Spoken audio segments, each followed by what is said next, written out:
Salut, c'est Mimi Décrypte. Vous avez envie de vous ouvrir au champ des possibles? Vous êtes au bon endroit.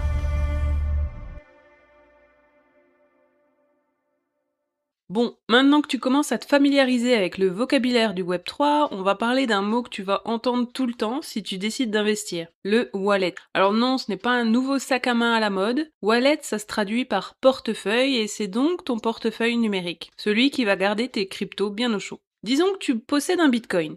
Déjà, félicitations pour ça, parce qu'à l'heure où je te parle, il vaut quand même 83 000 $. Mais attention, ton Bitcoin, il n'est pas physique. Tu peux pas le glisser sous ton oreiller, ni le planquer dans une boîte à chaussures. Et surtout, tu ne devrais pas le laisser sur le site ou l'application où tu l'as acheté. Pourquoi? Parce que ces sites qu'on appelle des brokers, traduis-le par intermédiaires, sont un peu comme des banques. Tant que ton argent est chez eux, il ne t'appartient pas vraiment. S'ils se font pirater ou ferment du jour au lendemain, tes cryptos peuvent disparaître avec eux. Et crois-moi, ça arrive plus souvent qu'on ne le pense. Alors, un wallet, déjà, c'est quoi? C'est ton coffre-fort numérique. Il est relié directement à la blockchain. Tu te rappelles ce livre de compte numérique transparent et infalsifiable? Et c'est lui qui te permet de recevoir, stocker et envoyer tes cryptos sans que personne d'autre ait à intervenir. C'est comme si la blockchain, ou liée à ton portefeuille, était une maison. Et que ton wallet, c'était la clé d'entrée. Si tu perds la clé, bah tu dors dehors. Et dans ce cas-là, personne ne va t'ouvrir, même pas le serrurier parce qu'il y en a pas. Et si quelqu'un trouve ta clé de maison, eh ben il dort chez toi ou alors il prend tout ce qu'il y a dedans en te remerciant bien chaleureusement avant de repartir. Voilà, l'ambiance est posée. Non mais t'inquiète, si je propose ce type d'éducation financière et que je vulgarise tout ça, c'est pour que tu aies toutes les données en main pour sécuriser tes fonds le mieux possible le jour où tu auras besoin de faire ce choix. Et donc, dans la famille des wallets, tu as deux grandes familles. Les hot wallets. Hot, tu l'as? Mais non, parce qu'il est dans ta cuisine. Hot Wallet, ce sont des portefeuilles chauds. Alors pourquoi chauds? Parce qu'ils sont connectés à Internet. Pratique, rapide, parfait pour débuter, mais vulnérable comme tout ce qui est connecté. Ça reste une porte ouverte aux logiciels malveillants, au vol de données personnelles, et à tous les petits génies du web qui aimeraient bien que tes cryptos deviennent leurs cryptos. Et puis, si on a des hot wallets d'un côté, tu te doutes bien qu'on a des cold wallets de l'autre.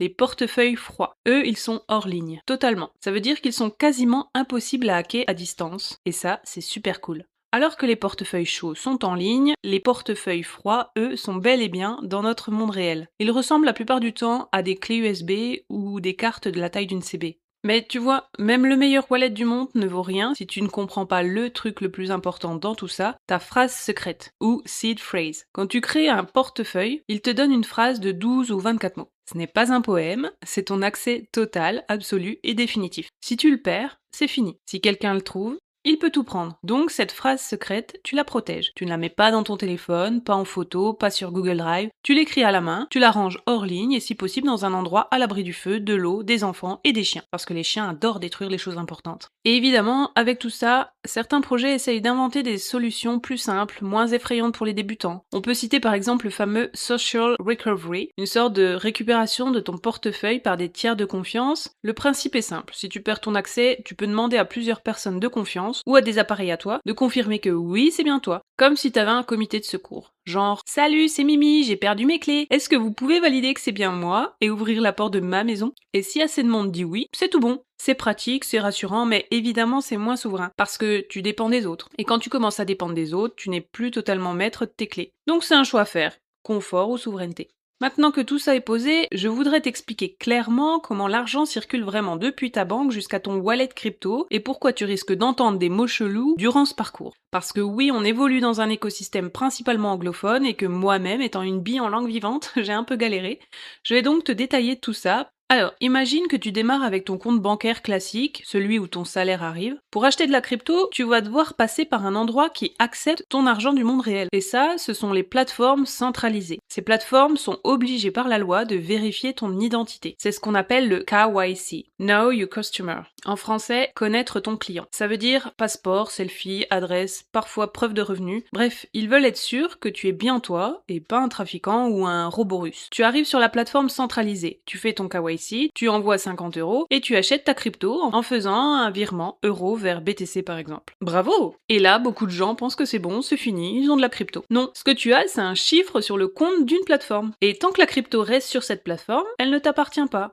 Tu te rappelles de l'épisode sur la débancarisation? Tu es titulaire des fonds qui sont en banque mais pas propriétaire. Eh bien, sur une plateforme d'échange centralisée, c'est pareil. C'est écrit quelque part dans leurs conditions générales, souvent avec une phrase du genre « Si on fait faillite, désolé mais voilà hein ». Donc la bonne pratique, c'est de sortir ta crypto de cette plateforme et de l'envoyer dans un wallet que tu contrôles. Un hot wallet ou un cold wallet. Et ça, c'est la première étape vers la souveraineté. Tu récupères la clé, donc tu récupères la propriété. C'est la fameuse phrase « Not your keys, not your coins ». Si t'as pas les clés, t'as rien. Et il faut bien comprendre un truc. Pour entrer dans la crypto, au départ, tu es obligé de passer par un endroit centralisé parce que ton argent en euros, en francs suisses ou en dollars, c'est centralisé. Et pour en sortir, ça sera la même chose car c'est le pont entre crypto et banque. Mais pour que tu comprennes bien ce qu'est une plateforme centralisée, je vais te raconter l'histoire de FTX. C'est un des plus gros scandales de l'histoire de la crypto. FTX, c'était une énorme plateforme d'échange centralisée, super populaire, très médiatisée, et fin 2022, elle s'effondre du jour au lendemain.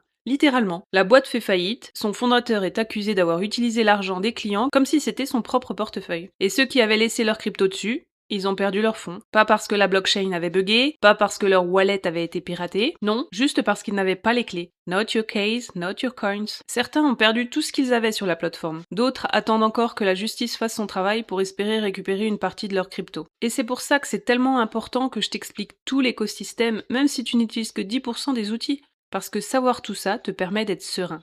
L'idée, c'est pas de tout utiliser, l'idée, c'est pas d'être parfait, l'idée, c'est de choisir ton niveau de souveraineté. Tu veux acheter un peu de Monero et le laisser sur une plateforme? Ok, ça se fait. Tu veux monter au niveau moine Shaolin de la crypto, hors banque, hors plateforme, hors identité centralisée? C'est un chemin, mais ça existe aussi. Le plus important, c'est pas ce que tu choisis, c'est de comprendre ce que tu choisis. Et ça, côté souveraineté, ça change vraiment tout.